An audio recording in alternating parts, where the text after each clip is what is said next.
Alright, apa yang medical card tak cover adalah sakit-sakit yang berkaitan maksudnya sakit-sakit yang sedia ada. Bila once kita ambil polisi, baru dia start cover sakit-sakit yang selepas ada medical card.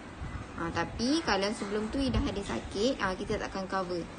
Sakit tu kita tahu ataupun kita tak tahu, benda tu takkan di cover. So that's why bila kita apply takaful kan, bila kita apply medical card, kita akan ada 2 period. Satu waiting period, yang satu lagi adalah contestable period. So waiting period adalah dalam masa 4 bulan lah. Biasa dia adalah tempoh-tempoh dia sebulan, 2 bulan, 3 bulan, 4 bulan kan. Tapi saya biasa sebut 4 bulan terus. Sebabnya dalam masa 4 bulan ni dia takkan cover sakit-sakit yang berkaitan dengan tonsil, ear, lepas tu ada ENT punya ni lah, ENT, lepas tu jantung apa semua, yang maksudnya benda-benda yang developing.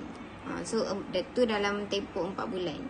Maksudnya kalau macam contohlah, kalau demam kan, demam disebabkan tonsil, dia takkan di cover lagi sebelum maksudnya dalam tempoh 4 bulan tu tak di cover lagi. Lepas 4 bulan baru start cover lah.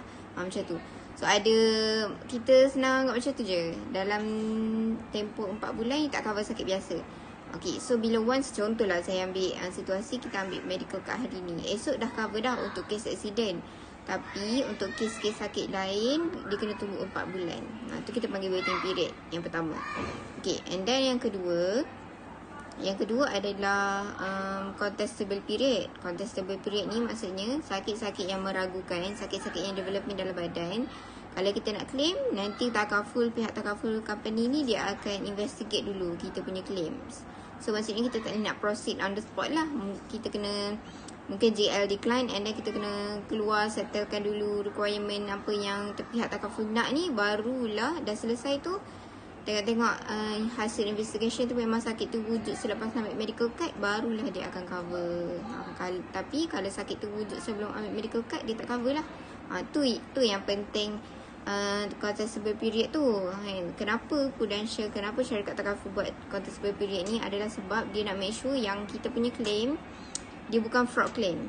Dia bukan claim yang tipu-tipu lah. Sebab ada je orang yang bila ambil dah rasa macam ada sign and symptom sikit, baru nak ambil takaful lain, baru nak ambil medical card. So dia jadi fraud claim lah kepada orang-orang yang dah lama dah masuk takaful lain, dah lama dah masuk takaful. But then tiba-tiba ada orang yang sakit, tiba-tiba dia pula yang nak claim dulu kan. So that's why dalam takaful ni, dalam kita punya medical card punya polisi, kena tahu ada 2 benda yang penting. Satu waiting period, lagi satu contestable period. Kena habiskan cepat this period kan. So kalau dalam kata dalam masa 2 tahun JL decline disebabkan macam contohlah kita ada cyst ke, ada fibroid ke, ada cancer ke, jangan terkejut lah. Benda tu memang common dekat syarikat takaful. Tu adalah dia punya SOP dia. Macam tu. So bila contohlah jadi benda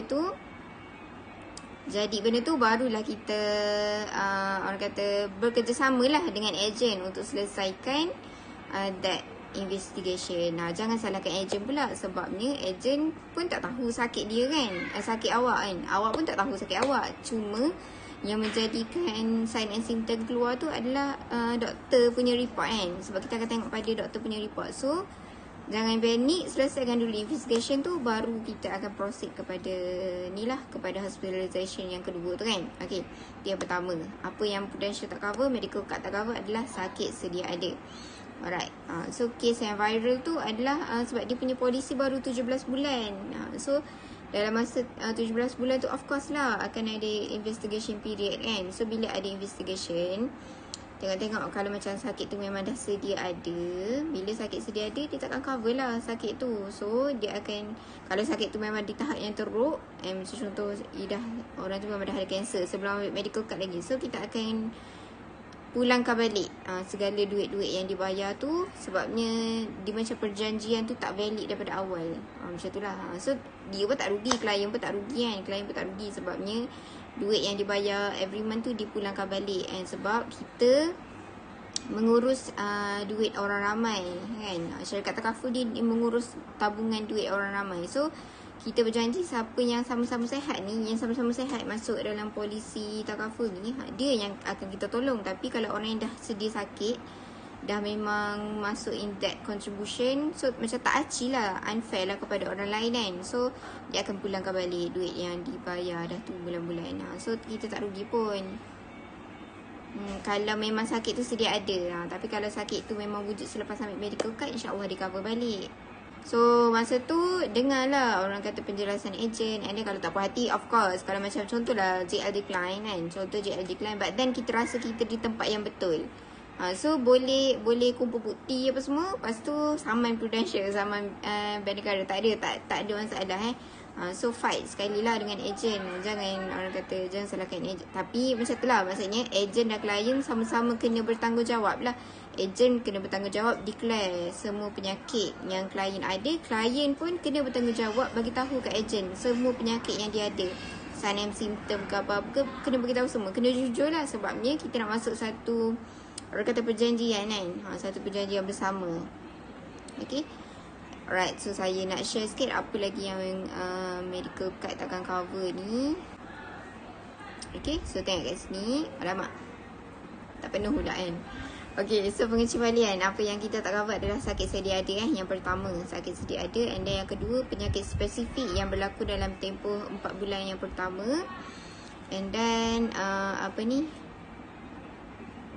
boleh bacalah gigitan serangga termasuk gigitan nyamuk dalam tempoh menunggu 30 hari daripada tarikh sijil comments pokok kasa. Lepas tu kalau misal kata nak buat pembedahan plastik, kosmetik efek, nak bersunat, nak buat lasik kan, lasik nak buang paru mata kan, so dia takkan cover juga yang tu. That one tak cover. Penyakit pergigian, contoh nak bedah gigi bongsu ke apa ke, tak cover. Okay, pembedahan penerangan ataupun eksperimen, tu pun tak cover. Macam contoh you nak buat medical check up, diagnosis sahaja kan, so tak cover yang tu. Sebab this one kita akan cover kes-kes yang memang penyakit dan memang nak buat treatment. Tapi kalau just for diagnosis purpose, tak cover. Okay, lepas tu seterusnya adalah untuk rawatan atau pembedahan yang dijalankan untuk saya nak jawab soalan Hakim sekejap Kalau lahirkan anak tak dapat cover kan, tapi kalau lahirkan anak secara pembedahan cover tak. Okay, alright, thank you Hakim soalan ni. Okay, so untuk soalan ni yang berkaitan dengan kehamilan dan beranak, sebenarnya dua-dua tak cover. Kehamilan dan beranak dua-dua tak cover. So kalau lahir normal ke, lahir caesar ke, lahir dua tu je lah kan. Okay, so takkan cover. Sebab sekarang ni tak ada lagi takaful yang cover untuk beranak. Sebab beranak ni dia bukan penyakit. Dia sakit tapi dia bukan penyakit kan. So kita tak cover lah. Sebab takaful ni dia cover penyakit sahaja. Cuma kalau kat Prudential kita ada coverage untuk komplikasi kehamilan. Komplikasi kehamilan tak ramai pun, tak banyak pun company takaful yang ada this benefit. Rasanya dekat Prudential and then ada, boleh kira lah kot beberapa company. Saya tak sure sangat, tapi dekat Prudential adalah. Okay, so dekat Prudential antara yang kita cover keguguran. Yes, Aisyah tak cover yang tahniah. Tapi sekarang ada dah yang cover yang tahniah kan. Medical card ialah tak cover. Ada pampasan yang cover untuk part-part yang tahniah ni. Tapi yang tu tajuk lain lah, nanti saya share. Okay, lepas tu apa lagi? Okay, komplikasi kehamilan yang kita cover adalah pendarahan berlebihan, keguguran, lepas tu kehamilan molar, kehamilan yang tak cukup sifat kan. Yes, perubahan anggur, betul? Okay, and then kat sini kan dia terus ada kat sini yang Hakim tanya tadi, sebarang kerawatan disebabkan kehamilan secara langsung ataupun tidak langsung, so kita takkan cover lah. Okay, lepas tu seterusnya apa lagi yang kita tak cover adalah congenital cases. Sakit-sakit congenital termasuklah penyakit keturunan.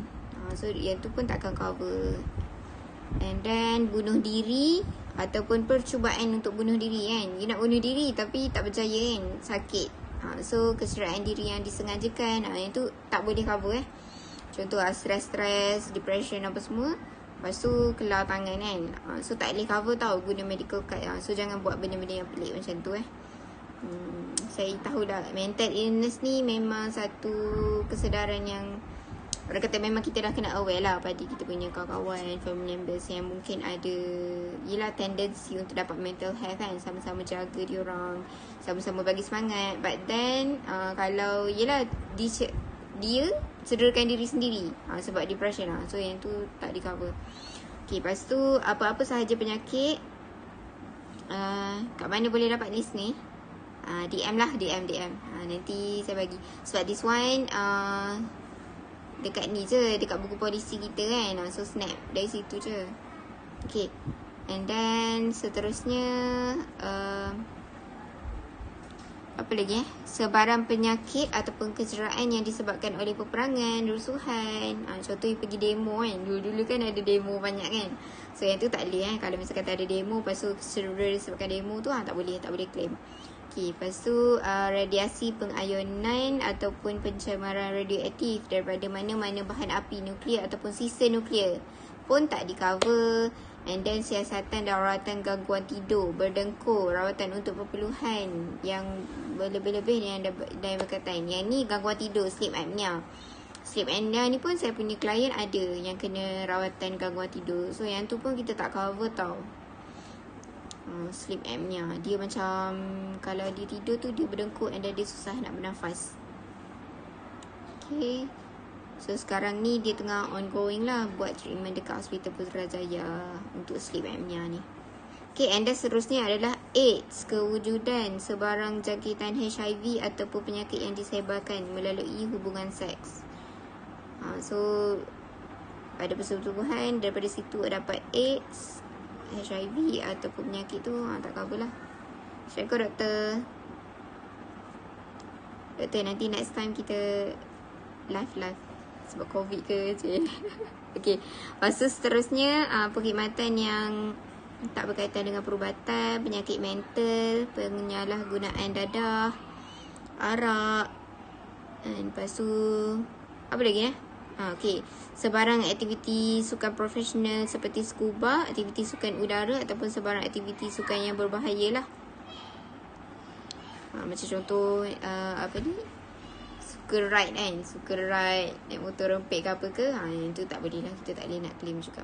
So ni antara yang kita medical card takkan cover. So you sebagai pemegang polisi kepada medical card ni kena tahu juga. Jangan biar agent je tahu kan. Sebab agent ni of course lah dia tahulah sebab dia ni kan, dia agent. Tapi kita sebagai pengguna pun kena tahu, so that bila ada kisah-kisah viral ke apa ke, at least macam kita tahu dah kenapa dia tak cover yang tu. So maksudnya macam dah tak perlu dah nak tanya agent kan, sebabnya kita sendiri dah ada knowledge macam tu.